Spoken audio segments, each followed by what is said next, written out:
Hi, I'm Melissa from Melissa Jane Artistry, here to show you my Bride of Frankenstein. Okay, so you're going to need to start off with some paints. So you can choose from either water activated or cream paints. I like to use the water activated ones. All you do is squirt some water on them, swirl around your brush, and basically there you go. Easy to layer as well. Cream products, you need to actually set them with powder, so they're a little bit harder to work with and harder to layer. Next, grab yourself some sponges. I like to work with textured sponges as well as flat sponges, just to give different effects on the paint. Also, you're going to need some water. This is to activate your water activated paints, and some brushes. So just a variety of brushes. They don't need to be expensive. I just go with the normal painting brushes. I like to also work with eyeshadows for shading. You don't have to go expensive ones. Basically anything that you've got will work. All right, and into it we go. So you're going to start with a clean face. Just make sure that there is no oil or residue on your face, as it will make your paint hard to adhere. Just starting off with the mid-tone green, we're going to activate that with some water and use a brush to pop that onto the face. So you just want to go all over the face. You want to get into every single nook and cranny. Also, don't forget to drag it down the neck area, and also depending on where your costume is going to finish, you can drag it down as far as you need to. Now I like to use a damp sponge just to blend everything in. It gives a more seamless look and doesn't make it look as streaky as it does when you brush it on.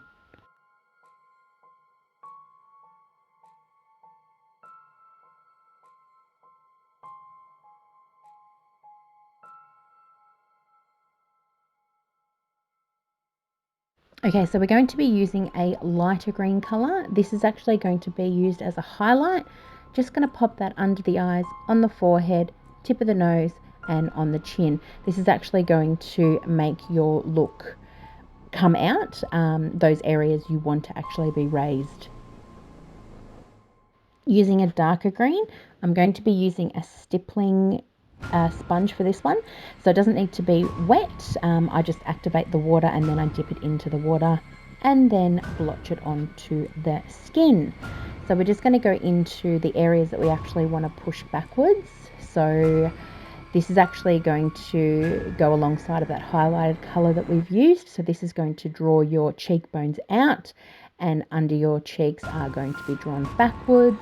So therefore it changes a little bit of the shape of the face and makes it kind of a little bit slimmer and more withdrawn.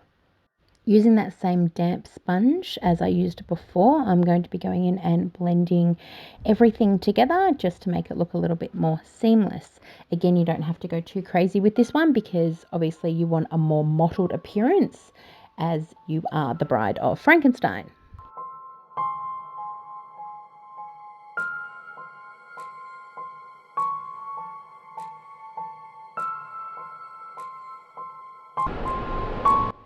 Do a little bit of a dance, because why not? Now I want to highlight the under area, and the other areas I used light green on just a little bit more, just to bring them out, as I lost a little bit of the colour with the blending that I have done. I popped some contacts in ahead of time. This is probably a better option for you, as when you pop them in, they do make your eyes water. You don't want that running over your makeup and ruining it.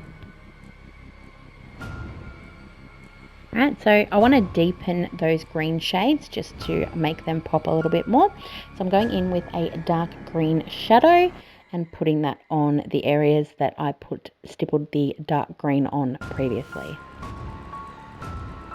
Onto the nose area, you want to also make this look a little bit different to your natural nose, personal preference. So what you want to do is you want to shade around the nose, around the mouth area. This is actually, again, going to draw that backwards and make it have that sunken feeling, obviously like you're kind of dead. This is definitely not a beauty look, people. If you feel like you need to deepen your shadows, feel free to do so. If you feel like you've deepened them too much, you can go back over with some of the paint that you used previously and sort of get rid of that and hide that area. Okay, so we're going to need some shadow around the eyes. You want to also make sure that they look like they're sunken backwards a little bit as well. You're going to do this with the same green eyeshadow, top and bottom. Basically what I'm doing here, I'm sort of flicking it outwards just to give an elongated look to my eyes as well.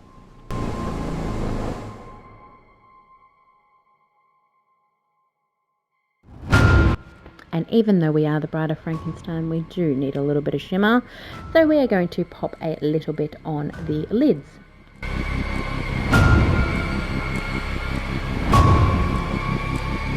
And just like that, she got brows. Adding a little bit of mascara to deepen and lengthen the lashes. You can choose to stop there if you wish to do so. This will definitely give you a great effect for Halloween, and it's nice and easy. I had to go that little bit extra and pop some lashes on. So again, personal preference. If you want to do it, go for it. Pop some eyeliner on just to blend those lashes in. I've winged mine out quite dramatically. You don't have to do this. Again, it's going to elongate my eyes and sort of bring a lot of attention to those red contacts. As I said, you can stop there, or you can actually go further and you can actually add some cuts, which I'm going to show you now. So using a red water activated paint and a thinner brush, I'm going to be drawing basically squiggly lines and making sure that they sort of look more realistic wound-like.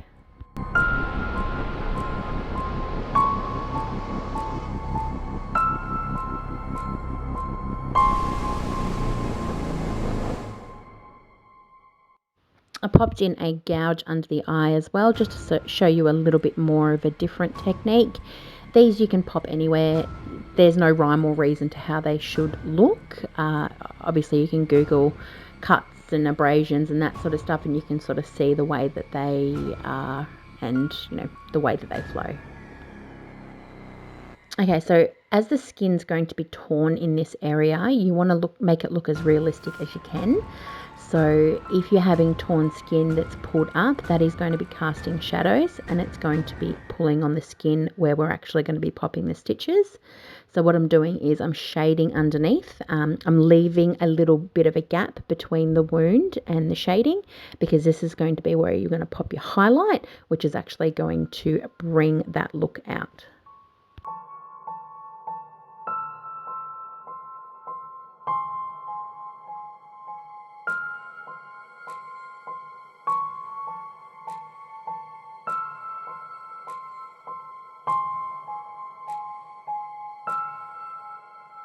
So with some white water activated paint, I'm going to be highlighting a little bit of the section of where the wound is. This is going to be sort of like a reflect of the blood, and I'm going to be popping on the stitches. Again, the stitches you can do sort of in any way that you like and on any part of the wound.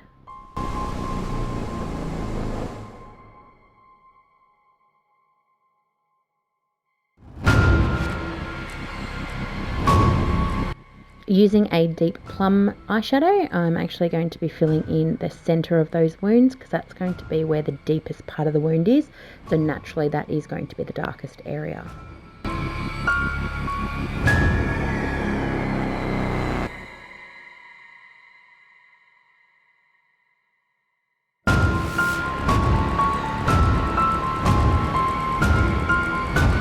Again, the stitches are a raised area, so you want to actually bring them forward. So in doing so, you want to actually shade where the top of the stitch is onto the bottom stitch, because that is going to be naturally causing a shadow.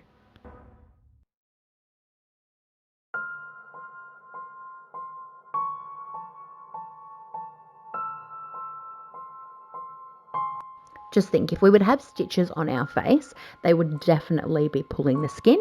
So what you're going to do there is you're actually going to be popping some shadow on there to actually give an effect of it ripping the skin and stretching the skin, as lovely as that sounds. Using the same shadow and highlighting technique, just get that under eye area as well, because obviously that will sort of give a rippled effect of where your under eye is. Just pop a darker shade now closer to the actual wound itself. This is going to again help with it looking more realistic. The more shadowing and highlighting that you do, it's going to give a more realistic effect. You don't have to go this way. You can actually just do it plain without that. It's still going to look fantastic, as you could see in the start before I started the shadowing. But if you want to give that extra realistic look, then go the shadow. Using some black paint on a really thin brush, I'm going to add a little bit more dimension and I suppose more of a cartoon look to this lovely Bride of Frankenstein. So I'm just going to be doing feathering out some strokes, which again is going to help with the realistic look of the skin being pulled. That's what I love about using water activated paint, is that you can keep going on top without it getting all mottled like it would if it was cream based. Just deepening those shaded bits as well, and also popping some more white in the stitches because we lost a bit of that with the shading.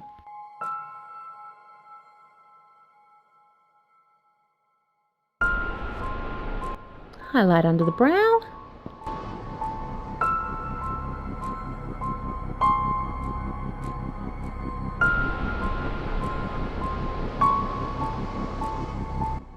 Any extra bits that you feel need touch up, go for it. Alright, now for lips. So I've gone with a deep red shade, and I've just overdrawn my lips a little bit as well, just to give them a fuller appearance.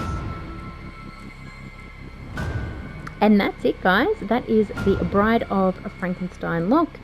Again, you can make it your own. You can do less, you can do more. It is totally up to you. I enjoyed doing this and I enjoyed filming it, and I hope you guys enjoy making it. So good luck and happy Halloween.